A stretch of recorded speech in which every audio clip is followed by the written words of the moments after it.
Hello to everyone in the internet, and you are watching The Young Globalist.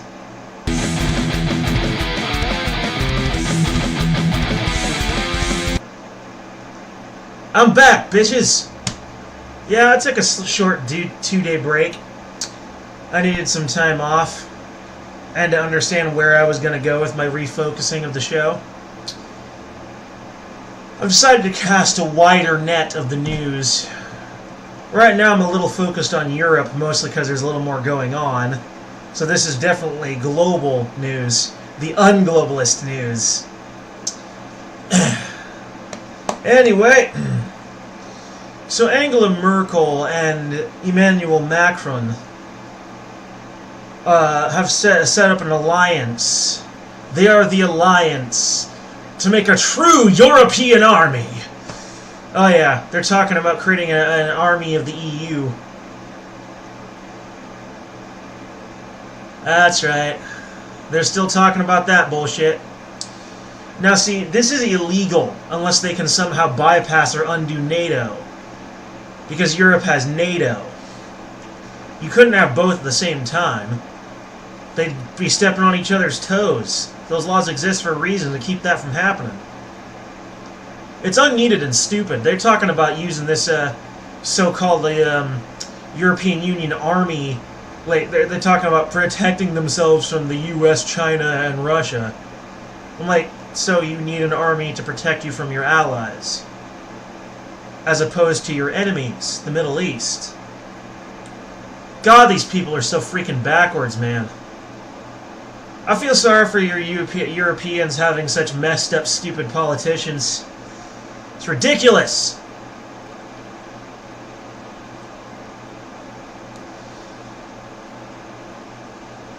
Of course, you know this is desperation.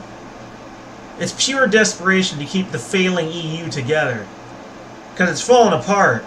And having an army with which you can make a show of solidarity, I think would restore confidence and people would no longer be Eurosceptic. So I think they're just crazy. Talking about needing a European army. You have a European army. It's called NATO.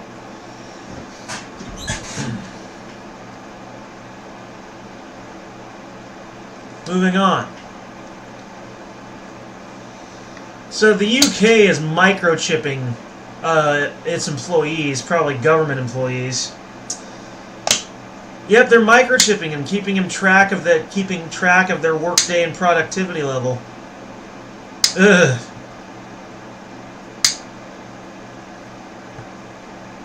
Britain has a long history of violating privacy. Everyone knows that.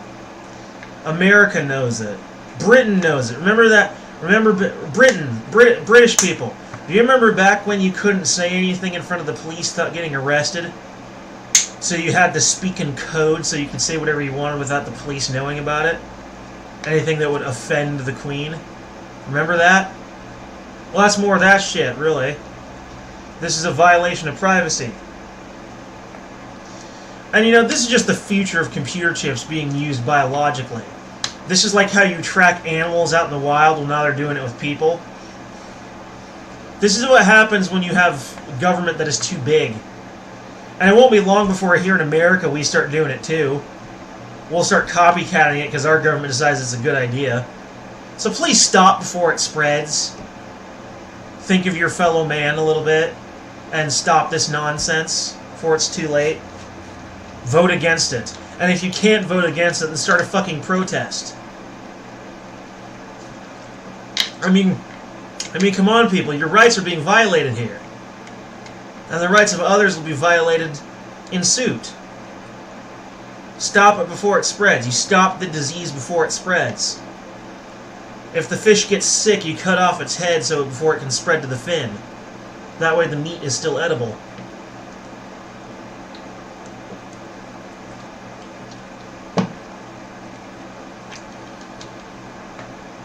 Moving on. In American news, Jim Acosta has been removed from the White House. He has been removed and his press credentials for the White House have been taken. on the grounds of his behavior. And of course, CNN is suing the White House and Trump over this, of course, because they want to keep their legacy of fake news going. And Trump's getting in the way. Now, see, Jim Acosta's behavior, how he basically clashed with Melania, they didn't get along. In fact, he was straight up harassing her. Not sexually, but on a personal level. Emotional harassment, essentially. Constantly berating and belittling her for this or that. Essentially, the guy was a huge dick.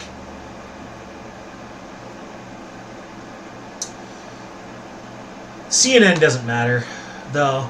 At the end of the day, let them do what they want. They don't matter. They do not matter.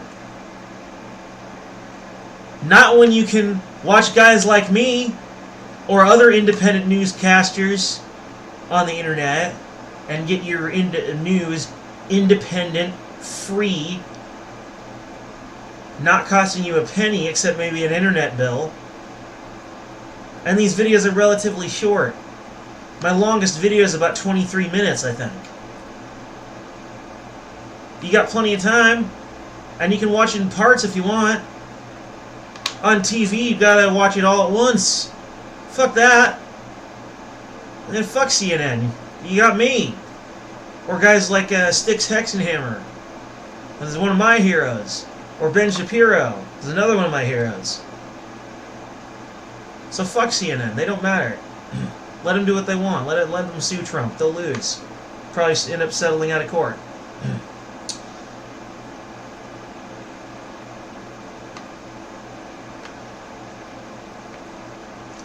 So Trump has been planning to fire Christian Nelson. And he started planning shortly after she opposed his border policy. While John Kelly, the White House Chief of Staff, has been effectively trying to prevent Trump from firing Christian Nelson. Well, it's because... Or Nielsen. Christian Nielsen has been by and large against the Mexican border mission. And therefore,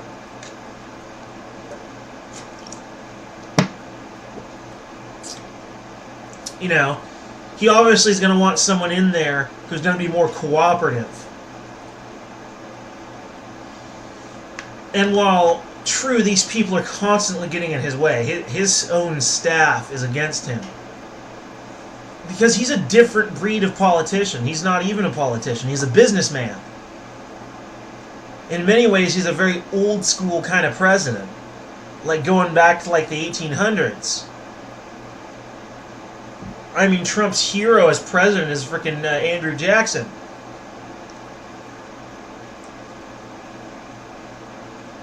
More evidence that Trump is actually a business Democrat, not a true Republican. Which I think the Republican Party knows that, which is why they get in his way so much. Mind you, his hardlining against his dissenters is only strengthening their resolve. And this could start a trend in that direction, creating more dissent. If he gets more and more vitriolic and more crazy, people are starting to think, huh, Trump's kind of nuts. You know, maybe we should do something about him, rein him in. And then we could have a Ronald Reagan type situation. More and more dissent could cause his administration to fall into chaos. And then eventually a hidden group within his administration rises up and starts manipulating Trump. Question is Melania going to do for Trump what Nancy did for Ronald? And essentially keep watch over her husband, make sure he isn't getting any further manipulated. Anyway, moving on.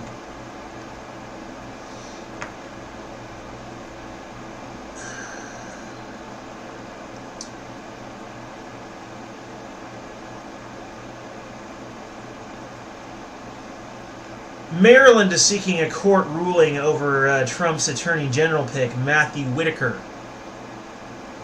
They want to replace Mr. Whitaker with Rod Rosenstein. Now, I believe the Attorney General position was originally Jeff Sessions. I could swear, or that was a different position. I think this is I think this was initially the position he tried to fill with a colleague of Brett Kavanaugh, which people freaked out about, and I think this is a follow-up. My sources that I use were somewhat oddly put. They were accurate, but somewhat weirdly worded.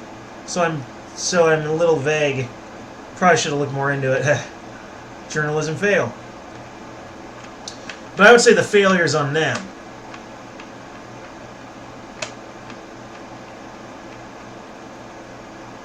I can edit that out. Moving on. The state of Maryland is seeking court ruling against Trump's choice for the state of Maryland's Attorney General, Matthew Whitaker. They instead want Whitaker replaced with Rod Rosenstein. Now, judging by how Maryland has acted in the past, I think it's pretty clear that the reason why they want Rod Rosenstein instead of Matthew Whitaker is probably because they're a blue state and they want to be all blue. They don't want to be purple. They don't want to be red. They don't want any Republican choices. They don't want any business Democrat choices. They want to be neo-dem all the way. That's probably what it is. This constant undermining of Trump, always getting in his way or stepping on his toes, I think is a sign of corruption of the system. This was, in the beginning, a libertarian nation with small government and a relatively peaceful society. The Mexican-American War came along and made it necessary for a much stronger and more present infrastructure to protect the people. And unfortunately, this ended up creating more infrastructure, and eventually more political parties rose out of that infrastructure. And that's how we got the two-party system in our current false dynamic, our false dichotomy.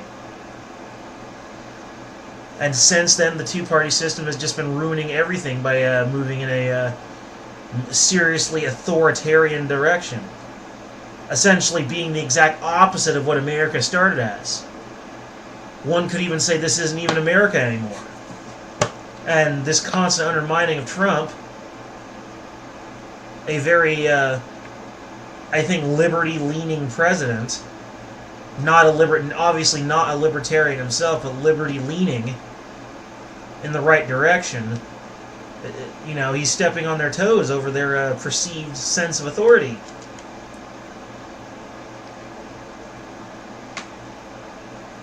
And the worst of all is John Kelly, White House Chief of Staff. Guy's a huge rebel rouser. He's getting in the way of shit.